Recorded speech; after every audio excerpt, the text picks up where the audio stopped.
នៅក្នុងឆ្នាំ2017ប្រទេសកូរ៉េខាងត្បូងបានចំណាយថវិកាដល់ទៅ2000លានវ៉ុនដើម្បីផលិតខ្សែភាពយន្តមួយដែលមានប្រធានបទទាក់ទងនឹងប្រទេសជប៉ុនមិនត្រឹមតែប៉ុណ្ណោះសូម្បីតែរដ្ឋាភិបាលកូរ៉េផ្ទាល់ក៏ចេញមុខថ្លែងសារផងដែរដោយលើកឡើងថាការមិនអើពើពីប្រវត្តិសាស្ត្រហើយយកវាទៅដាក់ជាបេតិកភណ្ឌពិភពលោកគឺមានតែការបង្កឲ្យកើតការបែកបាក់និងចំនួនមិនចាំបាច់រវាងប្រទេសនិងប្រទេសប៉ុណ្ណោះទេហេតុការណ៍ទាំងអស់នេះកើតឡើងដោយសារតែ2ឆ្នាំមុនប្រទេសជប៉ុនបានដាក់កោះតូចមួយក្នុងចំណោមកោះបន្ថែមរបស់ខ្លួនឲ្យចូលជាបេតិកភណ្ឌវប្បធម៌ពិភពលោកកោះតូចនោះមានរូបរាងស្រដៀងនឹងនាវាចម្បាំងដូច្នេះវាត្រូវបានគេហៅថាកោះនាវាចម្បាំងមុននឹងចាប់ផ្ដើមសម្រាយរឿង admin សូមណែនាំក្រុមហ៊ុនដឹកជញ្ជូនទំនិញពីចិនគឺជាក្រុមហ៊ុន PPD Express ជួយបង្រៀនទិញទំនិញពីចិនឲ្យខ្លួនឯងជួយឆែកទំនិញចរចាពីរោងចក្រផ្ទាល់ដែលឥតគិតថ្លៃបងប្អូនអាចតាក់ទងតាមរយៈ Facebook Page ឬ Telegram QR code ខាងលើបានក្នុងអំឡុងសង្គ្រាមលោកលើកទី2ដោយសារតែកោះនេះសម្បូរទៅដោយធនធានរ៉ែប្រទេសជប៉ុនបានលួចបោកបញ្ឆោតកម្លាំងពលកម្មជាច្រើនមកពីកូរ៉េនិងចិនដើម្បីឲ្យឡើងទៅធ្វើការនៅលើកោះនោះប៉ុន្តែអ្វីដែលពួកគេជួបមិនមែនជាការងារធម្មតានោះទេតែបែរជាការកេងប្រវ័ញ្ចដ៏ឃោរឃៅប្រើមនុស្សដូចសត្វធាតុស្ត្រីត្រូវបានបង្ខំធ្វើជាទេសករផ្លូវភេទខណៈឯបុរសវិញត្រូវធ្វើការងារក្រោមកម្ដៅរហូតទៅដល់45អង្សានៅក្នុងអណ្ដូងរ៉ែជម្រៅរាប់ពាន់ម៉ែត្រធ្វើការទាំងយប់ទាំងថ្ងៃមិនឈប់សម្រាកសូម្បីតែកុមារក៏មិនអាចគេចផុតពីកណ្ដាប់ដៃនៃការធ្វើទរណកម្មរបស់ពួកគេកោះនេះប្រៀបដូចជានរកនៅលើផែនដីតែងាកមកមើលនៅឆ្នាំ2015ប្រទេសជប៉ុនបានធ្វើវាឲ្យក្លាយជាបេតិកភណ្ឌវប្បធម៌ពិភពលោកដោយជោគជ័យចំពោះការយកអំពើអាណានិគមដ៏ឃោរឃៅយកឈាមមកលាងសម្អាតហើយបំភ្លឺថាវាជាការវិវត្តនៅភាពឧស្សាហកម្មការប្រព្រឹត្តដ៏ឃោរឃៅយងខ្នងនេះប្រជាជនកូរ៉េមិនអាចទទួលយកបានឡើយដើម្បីប្រមានប្រទេសជប៉ុនថាពួកគេបានធ្វើខុសយ៉ាងធ្ងន់ធ្ងរក្នុងប្រវត្តិសាស្ត្រហើយក៏ដើម្បីឲ្យប្រជាជនកូរ៉េរួមទាំងប្រទេសរងគ្រោះទាំងអស់នៅលើពិភពលោកចងចាំអតីតកាលដ៏ឈឺចាប់នេះពួកគេបានយកកោះនាវាចម្បាំងមកធ្វើជាប្រធានបទថតជាខ្សែភាពយន្តដើម្បីបង្ហាញអំពីអំពើឃោរឃៅរបស់ជប៉ុនបន្ទាប់ពីខ្សែភាពយន្តនេះចាក់បញ្ចាំងប្រទេសកូរ៉េនិងប្រជាជនទាំងអស់រួមចំណែកបរិច្ចាគថវិកាចំនួន2000លានវ៉ុនដើម្បីផលិតវីដេអូខ្លីមួយនេះដែលដាក់ចំណងជើងថាកោះនាវាចម្បាំងគឺជានរកវីដេអូនេះត្រូវបានចាក់បញ្ចាំងជាបន្តបន្ទាប់នៅទីលាន Times Square នៃទីក្រុងញូវយ៉កគោលបំណងមានតែមួយគត់គឺឲ្យពិភពលោកទាំងមូលបានដឹងថាកោះតូចមួយនេះមានផ្ទៃដីត្រឹមតែ 0.06 គីឡូម៉ែត្រការ៉េប៉ុណ្ណោះប៉ុន្តែបានកប់សាកសពនឹងឈាមសាច់ស្រស់របស់កម្លាំងពលកម្មរបស់ប្រជាជនកូរ៉េនិងចិនច្រើនប៉ុណ្ណានៅក្នុងឆ្នាំ1945លោកលីកានអ៊ូមេក្រុមតន្ត្រីជីបនៃសន្តាគារមុខដុងកំពុងសម្ដែងយ៉ាងអស់ពីសមត្ថភាពនៅលើឆាកជាមួយកូនស្រីរបស់គាត់នាងឈ្មោះថាស៊ុយជីងដោយពឹងផ្អែកលើតន្ត្រីផ្ទាល់ខ្លួនលោកលីបានរស់នៅយ៉ាងអត់ធ្មត់ក្រោមអាណានិគមជប៉ុនគ្រាន់តែដើម្បីរស់ឲ្យផុតពីមួយថ្ងៃទៅមួយថ្ងៃតែប៉ុណ្ណោះប៉ុន្តែជាអកុសលរឿងស្នេហាសម្ងាត់របស់គាត់ជាមួយនឹងស្ត្រីម្នាក់ត្រូវបានគេរកឃើញធ្វើឲ្យគាត់គ្មានជម្រើសត្រូវទៅសុំជំនួយពីមិត្តដែលធ្វើការនៅប៉ុស្តិ៍ប៉ូលីសមិត្តគាត់បានប្រាប់គាត់ថាពេលនេះប្រទេសជប៉ុនកំពុងត្រូវការកម្មកររោងចក្រហើយនឹងប្រាក់ឈ្នួលក៏គួរសមដែរក្នុងសម័យសង្គ្រាមចិត្តឈានចូលដល់ទីបញ្ចប់ពោពេញទៅដោយពាក្យចចាមរាមនិងភាពវឹកវរលោកលីដែលចង់បានស្ថិរភាពគាត់ប្រុងប្រយ័ត្នយ៉ាងខ្លាំងចំពោះការសម្រេចចិត្តរបស់ខ្លួនបន្ទាប់ពីសាកល្បងស្ទង់មតិអស់មួយរយៈពេលខ្លីមកលោកលីបានយកប្រាក់មួយចំនួនធំមកជូនមិត្តគាត់ដើម្បីទទួលបានលិខិតណែនាំជាច្រើនច្បាប់បន្ទាប់មកគាត់បាននាំកូនស្រីនិងសមាជិកក្រុមតន្ត្រីរបស់ខ្លួនឡើងទៅលើនាវាដើម្បីទៅកាន់ប្រទេសជប៉ុនបន្ទាប់ពីឡើងទៅលើនាវាលោកលីនិងជនរងគ្រោះជាច្រើនត្រូវបានបង្ខំឲ្យស្នាក់នៅក្នុងឃ្លាំងដាក់ទំនិញយ៉ាងងងឹតសើមនិងតូចចង្អៀតក្នុងចំណោមពួកគេក៏មានអ្នកខ្លះជាកម្មករកូរ៉េដែលត្រូវបានបង្ខំឲ្យទៅខ្លះទៀតដូចជាលោកលីក៏ជាមនុស្សដែលមានសង្ឃឹមថានឹងទៅរកលុយបានច្រើននៅប្រទេសជប៉ុនប៉ុន្តែពួកគេទាំងអស់មិនបានដឹងឡើយថាចាប់តាំងពីវិនាទីដែលលោកឡើងទៅលើនាវានោះសេរីភាពរបស់ពួកគេត្រូវបានធ្លាក់ចូលក្នុងកណ្ដាប់ដៃរបស់ជនជាតិជប៉ុនពេញលេញបាត់ទៅហើយមិនយូរប៉ុន្មានបន្ទាប់ពីនោះជប៉ុនក៏បានបង្ហាញមុខពិតដ៏សាហាវរបស់ខ្លួននៅលើនាវាភ្លាមមានបុរសម្នាក់ឈ្មោះឆេងចឹងស៊ីនជាជនល្មើសក្នុងពិភពអន្តរជាតិបានផ្ទុះចំនួនទៅលើការវាយប្រហារជនរួមជាតិរបស់ខ្លួនយ៉ាងសាហាវពេលជប៉ុនដឹងរឿងពួកគេបានប្រើឲ្យទាហានមកភ្លាមនឹងប្រើកំភ្លើងបាញ់ទឹកដើម្បីបង្ក្រាបមនុស្សនៅលើនាវាចុងក្រោយស្ត្រីម្នាក់ឈ្មោះមុកជី បានចេញអន្តរាគមន៍ទើបអាចបញ្ឈប់គាត់បានបន្ទាប់ពីអណ្ដែតអណ្ដូងលើសមុទ្រជាច្រើនថ្ងៃនាវាក៏បានចូលចតនៅលើកំពង់ផែមួយនៅក្នុងប្រទេសជប៉ុនក្រោយពីចុះចតនាវាលោកលីបានទៅរកមន្ត្រីយោធានៅលើកោះគាត់គិតថាដោយសារតែខ្លួនមានលិខិតណែនាំនៅក្នុងដៃនឹងអាចទទួលបានការយកចិត្តទុកដាក់ជាពិសេសប៉ុន្តែមន្ត្រីនោះគ្រាន់តែឆ្លើយបំភ្លៃប៉ុន្មានម៉ាត់ហើយបញ្ជាឲ្យទាហានរុញគាត់ចេញទៅភ្លាមពេលលោកលីឃើញលិខិតណែនាំត្រូវបោះចោលពេញដីឲ្យមនុស្សជាន់នឹងមិនអើពើនៅវិនិច្ឆ័យនេះ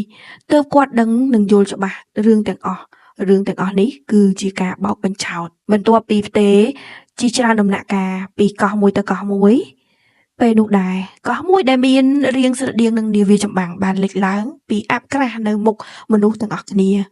ប៉ុន្តែមុននឹងនរណាម្នាក់អាចយល់ថាវាជាកន្លែងអ្វីទាហានជប៉ុនជាច្រើនបានជិះឡើងលើនាវាហើយធ្វើការវាយដំនិងប្រើអំពើហិង្សាលើមនុស្សទាំងអស់នោះខណៈនោះនៅលើឆ្នេរជនជាតិជប៉ុនមួយក្រុមកំពុងសើចចំអកនិងអបអរសាទរដូចជាពួកគេបានរងចាំពេលនេះយូរមកហើយបន្ទាប់មកពួកគេបានចាប់បំបែកបុរសនិងស្ត្រីចេញភ្លាមពីគ្នារួមទាំងមានកូនស្រីលោកលីផងដែរដូច្នេះហើយប្រវត្តិសាស្ត្រដ៏សោកសៅមួយដែលជប៉ុនព្យាយាមកែនិងលុបបំបាត់ក៏ត្រូវបានយកមកសម្ដែងឡើងវិញដោយគ្មានមេត្តានៅលើកោះតូចមួយនោះក្រោយពីមនុស្សទាំងអស់ត្រូវបានអូសឡើងទៅលើកោះស្រីត្រូវបាននាំទៅមន្ទីរពេទ្យនិងដើម្បីពិនិត្យថាតើពួកគេមានជំងឺផ្លូវភេទឬក៏អត់អ្នកណាដែលមានរាងកាយមានសុខភាពល្អនឹងត្រូវបញ្ជូនទៅកាន់កន្លែងដែលបង្ខំឲ្យបម្រើផ្លូវភេទដើម្បីបម្រើកំសាន្តទៅដល់ពួកបុរសនៅលើកោះសំណួររបស់ក្មេងៗនិងស៊ូជីធ្វើឲ្យមុជីមិនដឹងថាគួរឆ្លើយសំណួររបស់នាងយ៉ាងដូចម្តេចឡើយនៅលើផ្លូវទៅកាន់កន្លែងដែលបម្រើផ្លូវភេទនោះស្ត្រីជប៉ុនដែលប្រើពាក្យអាហារភាសស្ដីបន្ទោសនិងប្រមាថពួកនាងយ៉ាងសាហាវនៅពេលនោះមាននរណាម្នាក់បានខ្សឹបប្រាប់នាងថានៅទីនេះរឿងតែមួយគត់ដែលពួកយើងត្រូវធ្វើឲ្យបាននោះគឺកុំឲ្យខ្លួនឯងមានផ្ទៃពោះជាដាច់ខាតក្នុងពេលតែមួយនោះដែរបុរសបន្ទាប់ពីឡើងកោះត្រូវបានដកហូតទ្រព្យសម្បត្តិគ្រប់យ៉ាងអ្នកណាដែលព្យាយាមប្រឆាំងនឹងត្រូវវាយដំដោយគ្មានការលើកលែងហើយអ្វីដែលគួរឲ្យឈឺចាប់បំផុតនោះគឺអ្នកដែលប្រើអំពើហិង្សាទាំងអស់នោះគឺជាជនជាតិកូរ៉េមិនមែនជាជនជាតិជប៉ុននោះទេដែលត្រូវបានជប៉ុនយកមកធ្វើជាទេសកលហើយបង្ខំឲ្យធ្វើជាអ្នកត្រួតពិនិត្យទៅលើជនរួមជាតិរបស់ខ្លួនលោកលីបានដោះនាឡិការ៉ូឡិចពីដៃរួចយកលិខិតនាំចេញមកសូមឲ្យជនរួមជាតិទាំងអស់ជួយស្វែងរកកូនស្រីរបស់គាត់បន្ទាប់មកគាត់បាននាំក្រុមតន្ត្រីទៅសម្ដែងយ៉ាងអស់ពីសមត្ថភាពនៅលើទីលានកណ្ដាលកោះនៅពេលនោះមន្ត្រីយោធាជប៉ុនម្នាក់បានដើរចូលមកហើយក៏សួរថាតើលោកអាចលេងបទចម្រៀងយោធាជប៉ុនបានទេលោកលីនិងសមាជិកក្រុមបានចាប់ផ្ដើមលេងភ្លាមដោយមិនស្ទាក់ស្ទើរបន្ទាប់ពីបទចម្រៀងចប់អភិបាលកោះនៃកោះនាវាចម្បាំងបានដើរចូលមកក្នុងភ្នែករបស់គាត់ជីវិតពលករមិនស្មើនឹងតម្លៃសត្វមួយក្បាលឡើយបន្ទាប់ពីថ្លែងសន្ទរកថានិងពោលពាក្យស្វាគមន៍ចប់មនុស្សទាំងអស់ត្រូវបានបណ្ដេញចូលទៅក្នុងកន្លែងស្នាក់នៅកម្មករច្រើនសិបនាក់ត្រូវស្នាក់នៅក្នុងបន្ទប់ក្រោមដីមួយដែលមានផ្ទៃដីមិនដល់ប៉ុន្មានម៉ែត្រការ៉េគ្រែចាស់ត្រូវបានទឹកសមុទ្រនិងកន្ទេលដែលរលួយទាំងអស់អាហារប្រចាំថ្ងៃក៏កក្រិចដល់ថ្នាក់មិនអាចពណ៌នាបានអ្វីដែលហួសស្មានមិនដល់នោះគឺមុននឹងចាប់ផ្ដើមធ្វើការកម្មករទាំងអស់ត្រូវបានជំពាក់បំណុលរួចទៅហើយថ្លៃដឹកជញ្ជូនថ្លៃស្នាក់នៅថ្លៃចំណាយផ្សេងគឺសុទ្ធតែត្រូវបានកោះយកមកឲ្យប្រើប្រាស់ឈ្នួលដល់តិចដែលពួកគេបានរកបានមិនត្រឹមតែយកទៅសងបំណុលប៉ុណ្ណោះទេប៉ុន្តែថែមទាំងត្រូវបង្ខំឲ្យទិញប័ណ្ណបំណុលរដ្ឋជប៉ុនដែលមិនអាចប្តូរយកប្រាក់វិញបានពួកគេដាក់ឈ្មោះថាប័ណ្ណធានាជីវិតចូលនិវត្តន៍ប៉ុន្តែជាក់ស្ដែងវាគ្រាន់តែជាវិធានការដើម្បីឲ្យកម្មករទាំងនោះមិនអាចយកប្រាក់ចេញពីកោះនេះបានសូម្បីតែមួយសេនរហូតដល់តម្លៃចុងក្រោយនៃជីវិតពួកគេត្រូវបានកៀរគរយកទៅដោយគ្មានសល់នៅថ្ងៃបន្ទាប់បុរសទាំងអស់ត្រូវបានបណ្ដេញឲ្យទៅធ្វើការនៅក្នុងអណ្ដូងរ៉ែអ្នកដែលទទួលខុសត្រូវគ្រប់គ្រងកម្លាំងពលកម្មគឺជាជនជាតិកូរ៉េម្នាក់ដែលធ្វើការបម្រើឲ្យជនជាតិជប៉ុនប៉ុន្តែការប្រព្រឹត្តរបស់គាត់ចំពោះជនរួមជាតិវាខុសខើលើសពីជប៉ុនទៅទៀតចំពោះកម្មករថ្មីគាត់វាយដំដោយកណ្ដាប់ដៃនិងជើងជារឿយ ក៏បំណងមានតែមួយគត់គឺបង្ហាញភាពសាហាវដើម្បីទាក់ទាញការពេញចិត្តពីជប៉ុននៅពេលនោះលោកជីបានដើរចេញមកដោយមិនអាចអត់ធ្មត់ឃើញជនរួមជាតិត្រូវទារុណកម្មដោយគ្មានមេត្តាគាត់បានឈរមុខមន្ត្រីយោធាជប៉ុនហើយប្រកាសថាខ្ញុំសូមប្រយុទ្ធមួយទល់នឹងមួយជាមួយអ្នកដឹកនាំនេះគាត់បន្តថាបើខ្ញុំឈ្នះចាប់ពីថ្ងៃនេះតទៅខ្ញុំនឹងទទួលខុសត្រូវគ្រប់គ្រងកម្មករកូរ៉េទាំងអស់ដើម្បីមើលការប្រយុទ្ធរវាងជនរួមជាតិមន្ត្រីជប៉ុនបានញញឹមបែបស្អប់ខ្ពើមហើយយល់ព្រមភ្លាមដូច្នេះហើយលោកជីនិងអ្នកដឹកនាំបានចាប់ផ្ដើមការប្រយុទ្ធក្រោមការឈរមើលរបស់ជប៉ុនបន្ទាប់ពីការប្រយុទ្ធដ៏សាហាវប្រើតែសាច់ដុំនិងកម្លាំងរាងកាយលោកជីជាអ្នកឈ្នះនៅចុងក្រោយប៉ុន្តែនៅវិនាទីនោះមានជនជាតិកូរ៉េម្នាក់ឈ្មោះលោកហាបានដើរចេញមកគាត់បានរៀបរៀងល្បែងដ៏អាក្រក់នេះហើយបញ្ឈប់ការប្រយុទ្ធមិនឲ្យបន្តទៀតនៅក្នុងពេលតែមួយនោះដែរស្ត្រីកូរ៉េមួយក្រុមកំពុងត្រូវទារុណកម្មនៅក្នុងពិធីជប់លៀងដែលអភិបាលកោះបានរៀបចំកូនស្រីរបស់លោកលីក៏ស្ថិតនៅក្នុងចំណោមនោះដែរការប្រព្រឹត្តដ៏ស្មុគគ្រោករបស់ជនជាតិជប៉ុនកំពុងបំពុលចិត្តវិញ្ញាណដ៏បរិសុទ្ធរបស់ក្មេងតូចម្នាក់នោះនៅចិត្តនោះមូជីបានខ្សឹបរំលឹកនាងឲ្យរក្សាភាពស្ងៀមស្ងាត់ព្រោះបើមិនដូច្នេះទេផលវិបាកនឹងមិនអាចស្រមៃដល់បានភ្លាមនោះក្នុងបន្ទប់សំឡេងចម្រៀងក៏បានលាន់ឡើងចេញពីម៉ាស៊ីនចាក់ឌីសស៊ូជីរាងកាយញ័រតិចហើយភ្លាមនាងរត់ឡើងទៅលើឆាកព្រោះអ្វីដែលកំពុងចាក់ចម្រៀងនោះគឺជាបទដែលនាងធ្លាប់ច្រៀងដោយខ្លួនឯងនាងទឹកភ្នែកហូរខណៈដែលពេលដែលនាងកំពុងរាំហើយសូមឲ្យមូជីជួយបកប្រែប្រាប់ជប៉ុនថាបទនេះគឺជាបទដែលខ្ញុំច្រៀងនាងអង្វរកុំឲ្យពួកគេធ្វើបាបទាំងនាងនិងឪពុករបស់នាងពេលឃើញរូបថតរបស់ឪពុកនិងកូនស្រីអភិបាលកោះបានញញឹមបង្កប់ន័យដូចជាកំពុងគិតផែនការអាក្រក់អ្វីមួយក្នុងស្ថានភាពដ៏តឹងតែងស៊ូជីបានស្រែកចេញពាក្យជប៉ុនតែមួយម៉ាត់គឺដែលធ្វើឲ្យនាងមានភាពវៃឆ្លាតនិងភាពបរិសុទ្ធរបស់ស៊ូជីយ៉ាម៉ាស៊ូគីមានការពេញចិត្តគាត់មិនត្រឹមតែជួយសង្គ្រោះមូជីតែជាបណ្ដាសានប៉ុណ្ណោះទេថែមទាំងឲ្យលោកលីមិនចាំបាច់ទៅធ្វើការជីករ៉ែទៀតផងពេលឪពុកនិងកូនស្រីបានជួបគ្នាម្ដងទៀតលោកលីគ្រាន់តែឃើញការតុបតែងនិងការស្លៀកពាក់របស់កូនស្រីគាត់ក៏យល់ច្បាស់អំពីអ្វីទាំងអស់ប៉ុន្តែក្នុងស្ថានភាពនោះគាត់មិនអាចបង្ហាញអារម្មណ៍ចេញមកបានសូម្បីតែបន្តិចដូច្នេះគាត់អាចធ្វើតែរឿងមួយគឺបង្ខំចិត្តបង្ហាញទឹកមុខសប្បាយរីករាយឲ្យកូនស្រីជាទីស្រឡាញ់របស់គាត់ឃើញនាងក៏ញញឹមដូច្នេះហើយអភិបាលកោះបានរៀបចំឲ្យលោកលីនិងក្រុមការងាររបស់គាត់ត្រឡប់មកធ្វើការងារចាស់របស់ពួកគេត្រូវទទួលខុសត្រូវសម្ដែងកម្មវិធីដើម្បីបម្រើកំសាន្តឲ្យជប៉ុនមកដល់ខែកក្កដាឆ្នាំ1945ប្រទេសជប៉ុនបានឈានដល់ចំណុចដូចធ្នូដែលទាញអស់កម្លាំងសមរភូមិអាស៊ីក៏ជិតចូលដល់ទីបញ្ចប់ផងដែរនៅពេលដូចគ្នានោះមេដឹកនាំកម្ពុជានៃកងកម្លាំងស្ដារឯករាជ្យកូរ៉េក៏ចាប់ផ្ដើមពិចារណាអំពីការបង្កើតរដ្ឋថ្មីសម្រាប់ឧបទ្វីបកូរ៉េមនុស្សម្នាក់ដែលកំពុងស្ថិតនៅលើកោះនាវាចម្បាំងឈ្មោះលោកអ៊ូហាក់ថនគឺជាបេក្ខជនម្នាក់សម្រាប់តំណែងមេដឹកនាំលោកអ៊ូធ្លាប់ជួយប្រមូលថវិកាកងកម្លាំងឯករាជ្យកូរ៉េជាច្រើនក្រុមដើម្បីប្រឆាំងនឹងជប៉ុនគាត់ទទួលបានការគាំទ្រយ៉ាងខ្លាំងពីបេក្ខជនកូរ៉េហើយត្រូវបានមើលឃើញថាជាមនុស្សសមស្របបំផុតសម្រាប់ការបង្រួបបង្រួមចំនួនរវាងក្រុមនានាបន្ទាប់ពីសង្គ្រាមដើម្បីសង្គ្រោះលោកអ៊ូកងកម្លាំងស្ដារឯករាជ្យក៏បានបញ្ជូនទាហានពិសេសម្នាក់គាត់ជាមនុស្សដែលបានទទួលការបណ្ដុះបណ្ដាលពីអង្គភាពស៊ើបអង្កេតរបស់សហរដ្ឋអាមេរិកគាត់មានឈ្មោះថាលោកវូយុនគាត់បានបន្លំខ្លួនជាកម្មករហើយលួចចូលកោះនាវាចម្បាំងមិនយូរប៉ុន្មានគាត់ក៏បានរកឃើញឱកាសដើម្បីតាក់ទងជាមួយនឹងលោកអ៊ូនៅថ្ងៃមួយមានគ្រោះថ្នាក់កើតឡើងនៅក្នុងអណ្ដូងរ៉ែរទេះដឹករ៉ែមួយគ្រឿងបានហោះចេញពីផ្លូវរថភ្លើងវាបានបុកកម្មករជាច្រើនអ្នកបំផ្លាញម៉ាស៊ីននៅតាមផ្លូវខ្សែភ្លើងដែលបានបែកបានបញ្ចេញឧស្ម័នដែលលេចធ្លាយបណ្ដាលឲ្យកើតការផ្ទុះយ៉ាងខ្លាំងពេលដឹងរឿងនេះដល់អភិបាលកោះបានខឹងយ៉ាងខ្លាំងប៉ុន្តែក្នុងពេលនោះមន្ត្រីក្រមអាវ៉ាត់បានរាយការណ៍ថាអណ្ដូងរ៉ែដែលបានកើតហេតុគឺជីកយករ៉ែអស់ហើយមិនមានតម្លៃឲ្យបន្តប្រើប្រាស់ទៀតឡើយពេលលើដូច្នេះអភិបាលកោះបានចេញបញ្ជាភ្លាម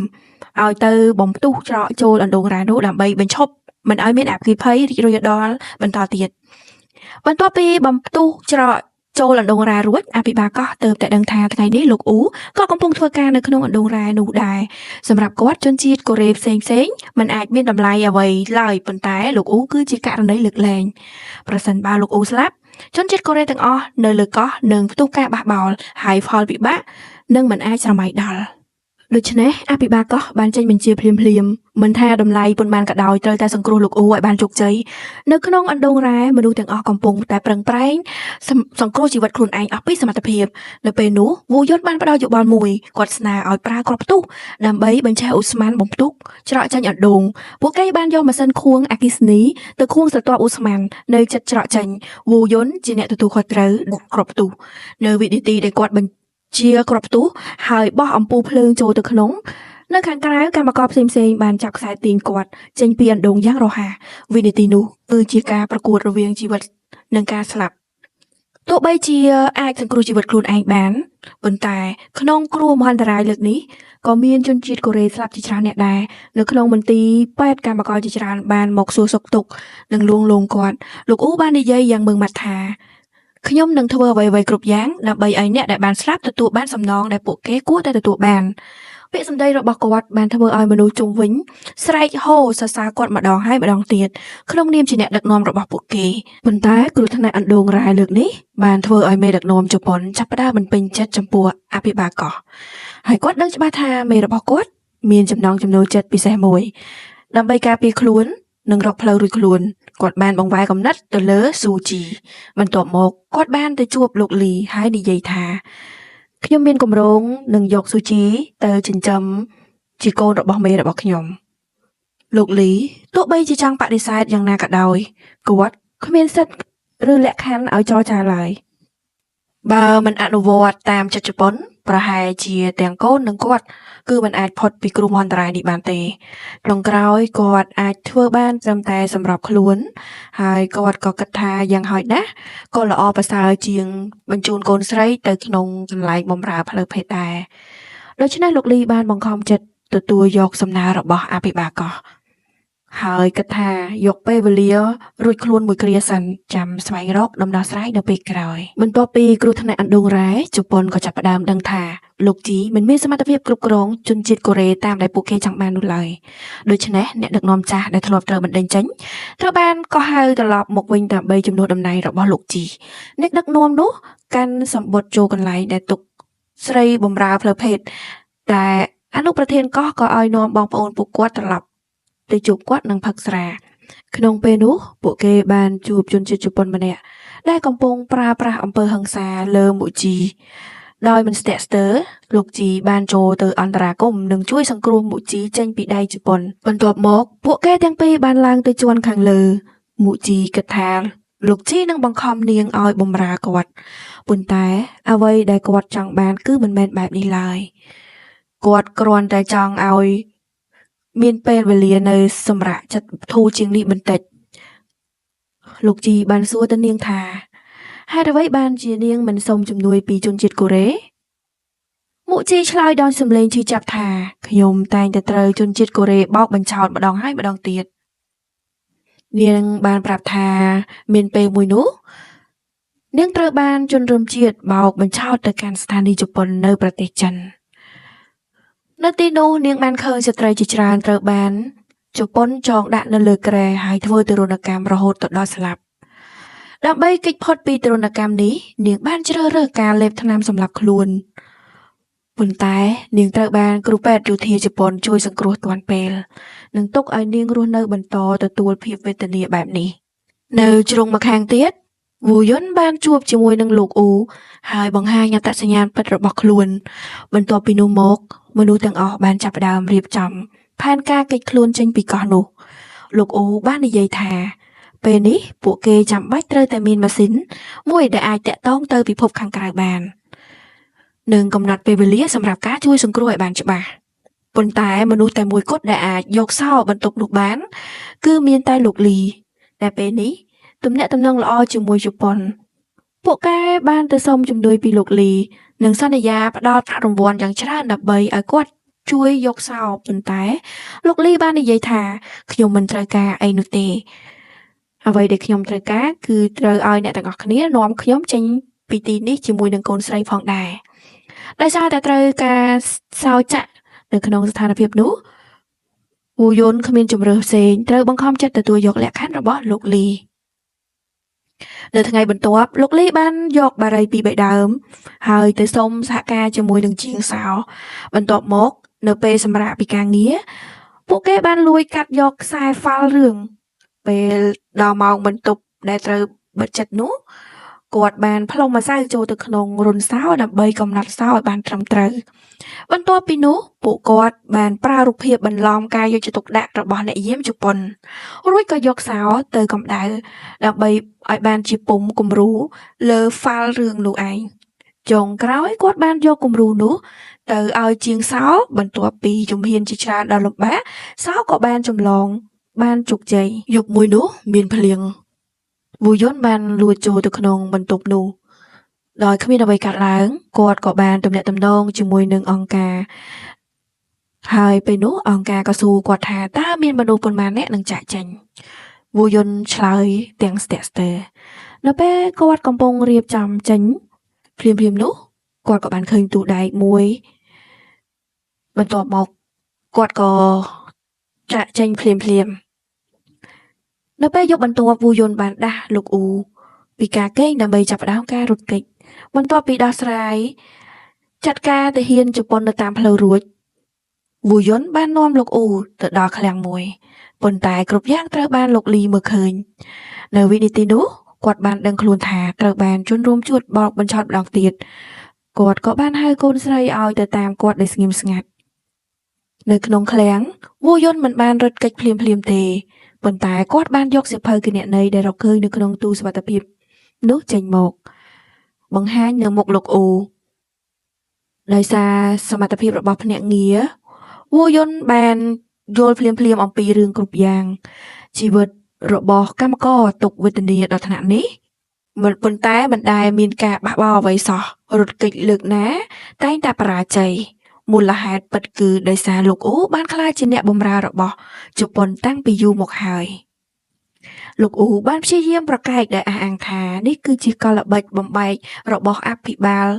កោះនេះទេប៉ុន្តែវូយុនដែលកាន់ភ័ស្តុតាងពេញដៃមិនអាចសង្គ្រោះមនុស្សម្នាក់ដែលបានក្បត់ជាតិរួចទៅហើយនៅពេលវូយុនកំពុងត្រៀមប្រហារជីវិតលោកអ៊ូលោកលីបានស្ទុះចូលមកគាត់បានចោទប្រកាន់វូយុនថាមិនគោរពពាក្យសន្យាក្នុងពេលតែមួយនោះលោកអ៊ូក៏បានបញ្ឆោតនៅដោយចេតនាថាវូយុនជាចារកម្មរបស់អាមេរិកហើយបញ្ចុះបញ្ចូលលោកលីឲ្យទៅប្តឹងដើម្បីទទួលបានកិត្តិយសនិងចាក់ចេញពីកោះនាវាចម្បាំងនេះខណៈពេល3នាក់កំពុងតែប្រឈមមុខគ្នាមនុស្សរបស់លោកអ៊ូក៏បានមកដល់គាត់បានចាប់ស៊ូជីជាចំណាត់ខ្មាំងនៅមុខទ្វារបង្ខំឲ្យវូយុននិងលោកលីដាក់អាវុធចុះវូយុនបានបោះសៀវភៅគណនេយ្យទៅលើដីហើយស្រែកថាមើលឲ្យច្បាស់នេះគឺជាភស្តុតាងដែលបានបង្ហាញថាលោកអ៊ូនិងអភិបាលកោះបានសហការគ្នាក្បត់ជនរងជាតិទាំងអស់គ្នាតែភ្លាមនោះយន្តហោះបំផ្ទុះរបស់កងទ័ពអាមេរិកបានទម្លាក់គ្រាប់បែកលើកោះនាវាចម្បាំងនៅក្នុងភាពវឹកវរលោកអ៊ូបានយកកាំភ្លើងហើយបាញ់វូយុនឃើញស្ថានភាពមិនអាចបន្តបានវូយុនក៏បានរត់គេចដើម្បីរក្សាជីវិត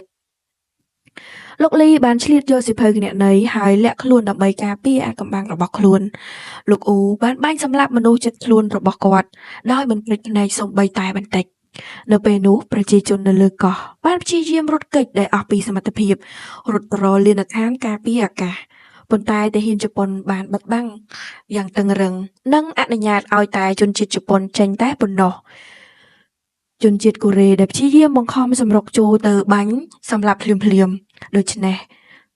កម្លាំងពលកម្មត្រូវបានទុកចោលនៅខាងក្រៅខ្លាចជាគោលដៅនៃការបំផ្ទុះស្រែកយំសម្លេងឈឺចាប់បានលាន់ឮពេញទាំងកោះបន្ទាប់ពីការបំផ្ទុះបានបញ្ចប់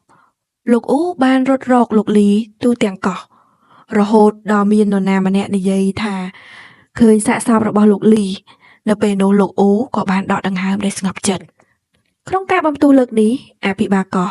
ត្រូវបានរងរបួសធ្ងន់ធ្ងរអនុអភិបាលបានឡើងជាអ្នកទទួលខុសត្រូវបណ្ដោះអាសន្នមិនយូរប៉ុន្មានគាត់បានទទួលការហៅទូរស័ព្ទពីស្នាក់ការកណ្ដាលព័ត៌មាននោះដូចភ្នែកបន្ទោ អាមេរិកបានទម្លាក់គ្រាប់បែកប្រភេទថ្មីនៅលើទីក្រុងហ៊ីរ៉ូស៊ីម៉ាគេនិយាយថាចំនួនអ្នកស្លាប់ឈានទៅដល់ 10,000 នាក់ការបរាជ័យមិនមែនជារឿងស្មានទៀតទេហើយបើជប៉ុនចាញ់សង្គ្រាមកម្លាំងពលកម្មកូរ៉េនៅលើកោះនឹងក្លាយជាសាកសីរស់សម្រាប់ឧទ្ទិកម្មសង្គ្រាមនេះដូច្នេះលទ្ធភាពនោះត្រូវបានលុបបំបាត់ចុងសន្តានាមេបញ្ជាការបានសន្យាថាបើធ្វើបានល្អអ្នកនឹងចំណេញច្រើនបន្ទាប់ពីទទួលបានការយល់ព្រមនឹងលើអនុភិបាលបានធ្វើរឿងដំបូងគេបំផុតគឺគាត់ទៅច្របាច់កអភិបាលកោះដោយដៃទទេហើយក៏ខ្លាចជាអ្នកគ្រប់គ្រងនាវាចម្បាំងនោះជាផ្លូវការនៅជ្រុងម្ខាងទៀតអ្នកដឹកនាំកងកម្លាំងកូរ៉េពេលឃើញស្ត្រីជប៉ុនម្នាក់ដើរតែម្នាក់ឯងគេក៏មានគំនិតអាក្រក់កើតឡើងក្នុងចិត្តគាត់បានបញ្ជាឲ្យអ្នកក្រមអាវ៉ាតចាប់នាងបន្ទាប់មកបំពេញចំណងគឺរំលោភនាងគាត់បានសម្លាប់នាងដោយគ្មានមេត្តាបន្ទាប់មកគាត់បានទៅរកទាហានជប៉ុនហើយនិយាយថាខ្ញុំបានរកឃើញករណីរំលោភនិងសម្លាប់ជប៉ុនបានយកឱកាសនេះគ្រប់គ្រងជនជាតិកូរ៉េម្ដងទៀតហើយនៅមុខមនុស្សទាំងអស់បានចោទប្រកាន់លោកជីគឺជាឃាតករដូច្នេះលោកជីត្រូវបានចាប់ខ្លួននិងធ្វើទារុណកម្មយ៉ាងព្រៃផ្សៃខណៈពេលនោះលោកលីដែលបានគេចផុតពីការផ្ទុះរបស់អាមេរិកបានរកឃើញវុនយុនដែលស្ថិតនៅក្នុងស្ថានភាពជិតស្លាប់គាត់បានជួយសង្គ្រោះវុនយុនក្រោយពេលសុខភាពវុនយុនប្រសើរឡើងគាត់បានសុំឲ្យស៊ូជីជួយបន្លំខ្លួនទៅការិយាល័យរបស់អភិបាលនៅក្នុងការិយាល័យអភិបាលនិងលោកវូកំពុងរៀបចំផែនការដ៏សាហាវមួយអភិបាលស្នើឲ្យលោកអ៊ូលួងលោមកម្មករកូរ៉េទាំងអស់ឲ្យចូលទៅក្នុងអណ្ដូងរ៉ែដើម្បីឲ្យគាត់អាចបំផ្ទុះតែម្ដងហើយកប់ពួកគេឲ្យស្លាប់ទាំងរស់ជាធ្នូលអភិបាលនឹងជួនលោកអ៊ូឲ្យត្រឡប់ទៅប្រទេសកូរ៉េដើម្បីប្រជែងតម្លៃមេដឹកនាំរដ្ឋាភិបាលថ្មីរាល់ពាក្យនិងផែនការទាំងអស់ត្រូវវុនយុនស្ដាប់បាននិងយល់គ្រប់យ៉ាងនៅយប់នោះលោកអ៊ូបានប្រមូលផ្ដុំកម្មករទាំងអស់គាត់និយាយដោយសំឡេងរំភើបនិងពោពេញទៅដោយមនោចេតនាបែបលួងលោមថាគាត់មិនត្រឹមតែបានជួយឲ្យកម្មករទទួលបានថ្ងៃសម្រាកប្រចាំឆ្នាំទេថែមទាំងធ្វើឲ្យប្រាក់ឈ្នួលកើនឡើងដល់ទៅ3ដងប៉ុន្តែចាប់ពីថ្ងៃស្អែកត្រូវបើកការងារពេញលេញឡើងវិញមិនត្រឹមតែកម្មករប៉ុណ្ណោះទេសូម្បីតែស្ត្រីនិងកុមារក្នុងគ្រួសារក៏ត្រូវទៅធ្វើការជាមួយគ្នាផងដែរខណៈដែលមនុស្សភាគច្រើនកំពុងជឿលើសម្ដីគាត់ភ្លាមៗនោះវូយុនបានដើរចេញមកក្នុងចំណោមវងមនុស្សជាច្រើនគាត់បើកការថតសម្លេងមួយសម្លេងនោះបង្ហាញពីពាក្យសម្ងាត់និងកិច្ចព្រមព្រៀងលួចលាក់ភ្លាមៗនោះវងមនុស្សបានផ្ទុះការភ្ញាក់ផ្អើលលោកអ៊ូបានព្យាយាមប្រកែកនឹងការពារខ្លួនដោយអស់ពីសមត្ថភាពនៅវិនាទីនោះលោកលីក៏បានឈរឡើងគាត់បានយកសៀវភៅគណនេយ្យសម្ងាត់របស់លោកអ៊ូនិងអភិបាលកោះចេញមកហើយចោទប្រកាន់ថាលោកអ៊ូជាអ្នកសម្លាប់មនុស្សក្រមអាវ៉ាត់របស់ខ្លួនរំពេចនោះដែរអ្នកគាំទ្ររបស់លោកអ៊ូបានឈរឡើងប្រឆាំងពួកគេអះអាងថាលោកលីនិងវូយុនបានសហគ្នាជាមុនដើម្បីបង្ខូចឈ្មោះរបស់លោកអ៊ូប៉ុន្តែអ្វីដែលគេមិនរំពឹងទុកនោះគឺបានកើតឡើងជនជាតិកូរ៉េម្នាក់បានឈរចេញមកគាត់និយាយថាគាត់បានឃើញព្រឹត្តិការណ៍នៅក្នុងឃ្លាំងនៅយប់នោះដោយភ្នែករបស់គាត់បានឃើញលោកអ៊ូបាញ់សម្លាប់មនុស្សក្រមអាវ៉ាត់របស់គាត់ហើយថែមទាំងយកចេញស្លាកលេខមកឲ្យអ្នកទាំងអស់គ្នាមើលផងដើម្បីបង្ហាញជាភស្តុតាងនៅពេលដែលសាក្សីនិងភស្តុតាងមានគ្រប់គ្រាន់លោកលីក៏បានចែកចាយទំព័រនីមួយៗនៃសៀវភៅគណនេយ្យទៅកាន់កម្មករទាំងអស់ដល់ពេលនោះកម្មករទាំងអស់បានដឹងការពិតហើយមើលមុខមាត់ពិតដល់អាក្រក់និងគ្មានមនុស្សធម៌របស់លោកអ៊ូមេដឹកនាំដែលពួកគេធ្លាប់គោរពត្រឹមតែជាជនក្បត់បន្ទាប់ពីលោកអ៊ូត្រូវបានកម្ចាត់វូយុនបានប្រាប់មនុស្សទាំងអស់គ្នាថាមូលហេតុដែលកន្លងមកពួកគេមិនអាចរត់គេចបានគឺដោយសារតែគាត់ជាអ្នកផ្ដល់ព័ត៌មានឲ្យជប៉ុនប៉ុន្តែពេលនេះជនក្បត់ជាតិបានបាត់បង់ជីវិតទៅហើយជប៉ុនក៏មិនអាចដឹងពីផែនការរបស់ពួកគេទៀតឡើយសូម្បីតែបើការរត់គេចត្រូវបានរកឃើញពួកគេក៏មិនមែនគ្មានឱកាសតស៊ូឡើយព្រោះចំនួនរបស់ពួកគេច្រើនជាងទាហានជប៉ុនជិត10ដងទៅទៀតហើយមនុស្សភាគច្រើនក៏ធ្លាប់ទទួលការបណ្ដុះបណ្ដាលផ្នែកយោធារួចមកហើយវូយុនបាននិយាយត្រង់ៗថាអ្នកណាចង់ទៅតាមខ្ញុំក៏មកអ្នកណាមិនចង់ទៅក៏នៅទីនេះបានមិនបានគិតច្រើនកម្មករទាំងអស់បានជ្រើសរើសការរត់គេច ពីនរកលើផែនដីនេះទោះបីជាត្រូវដាក់ជីវិតជាហានិភ័យក៏ដោយភ្លាមៗនោះមនុស្សទាំងអស់បានចាប់ផ្ដើមចែកភារកិច្ចវូយុននាំក្រុមទៅដោះស្រាយទាហានជប៉ុនដែលល្បាតលោកលីនាំមនុស្សប្រមូល10ដើម្បីផលិតកាំភ្លើងមុជីនាំស្ត្រីប្រមូលក្រណាត់មកចងជាខ្សែឯម្ខាងទៀតមនុស្សរបស់លោកជីបានបើកការវាយប្រហារបន្ទាប់មកសួរចម្លើយជួយសង្គ្រោះលោកជីចេញមកហើយថែមទាំងប្លន់យកអាវុធគ្រាប់កាំភ្លើងរបស់ជប៉ុនប៉ុន្តែអភិបាលកោះក៏មានផែនការបំរុងដែរគាត់បានរៀបចំមនុស្សឲ្យដុតកម្មករទាំងអស់នៅពេលដែលពួកគេប្រមូលផ្ដុំខណៈដែលមនុស្សទាំងអស់កំពុងតែរៀបចំចាក់ចេញភ្លើងមួយកន្លែងបានផ្ទុះឡើងពីខាងក្រោយស្នាក់ការរបស់កម្មករប៉ុន្តែគ្មានសម្លេងស្រែកយំឡើយអភិបាលកោះបានយល់ភ្លាមថា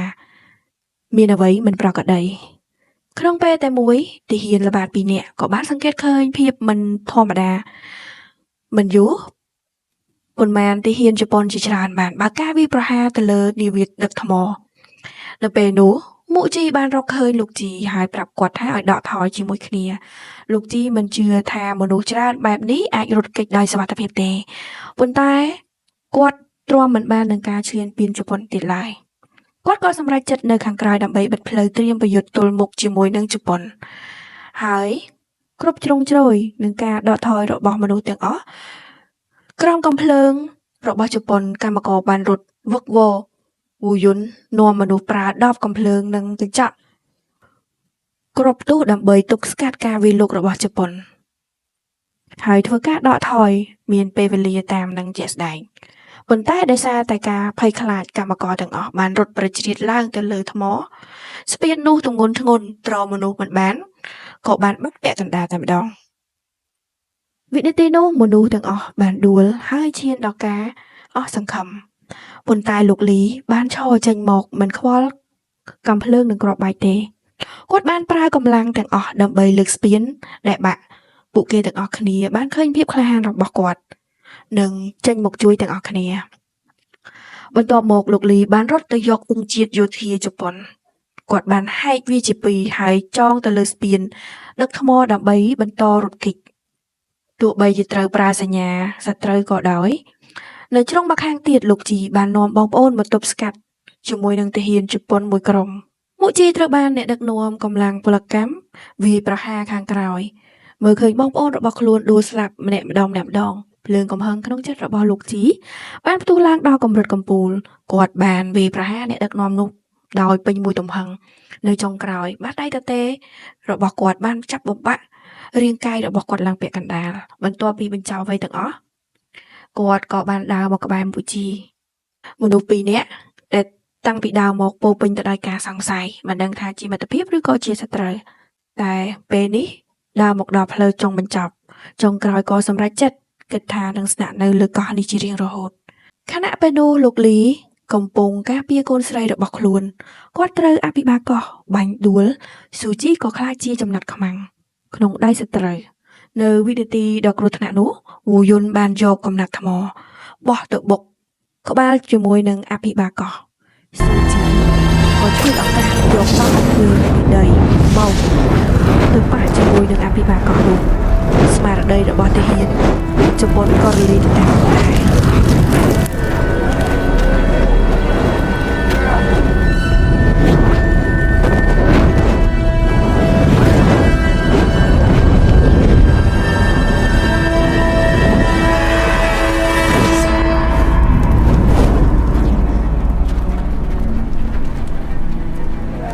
全て終わった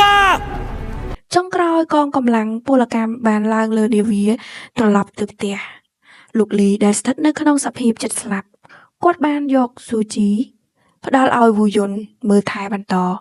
ហើយប្រើដង្ហើមចុងក្រោយនៃជីវិតដើម្បីសុំមើលស្នាមញញឹមរបស់កូនស្រីម្ដងទៀតនៅវិនាទីនោះ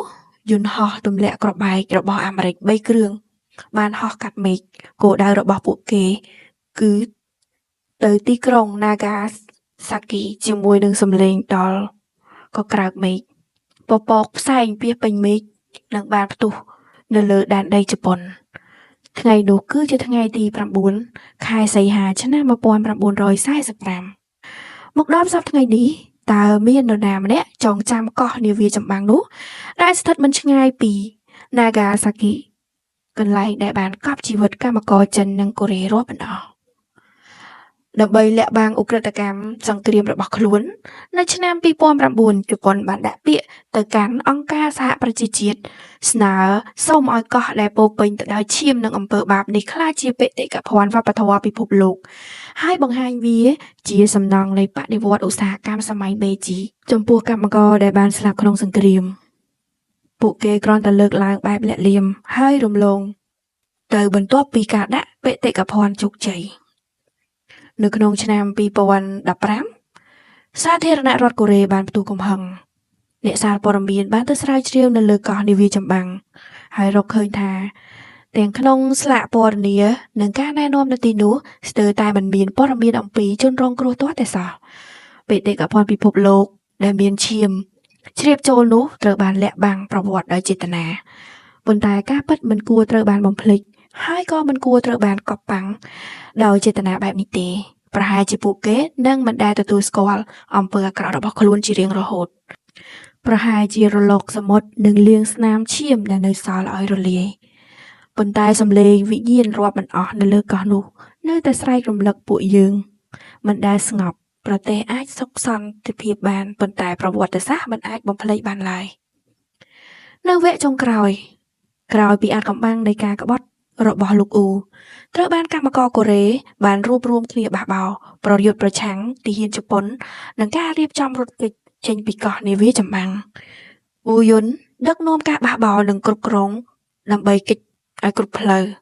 លោកជីជ្រើសរើសនៅពីក្រោយដើម្បីទប់ស្កាត់ទាហានជប៉ុនបំពេញតួនាទីជាវីរបុរសលះបង់ជីវិតមុជី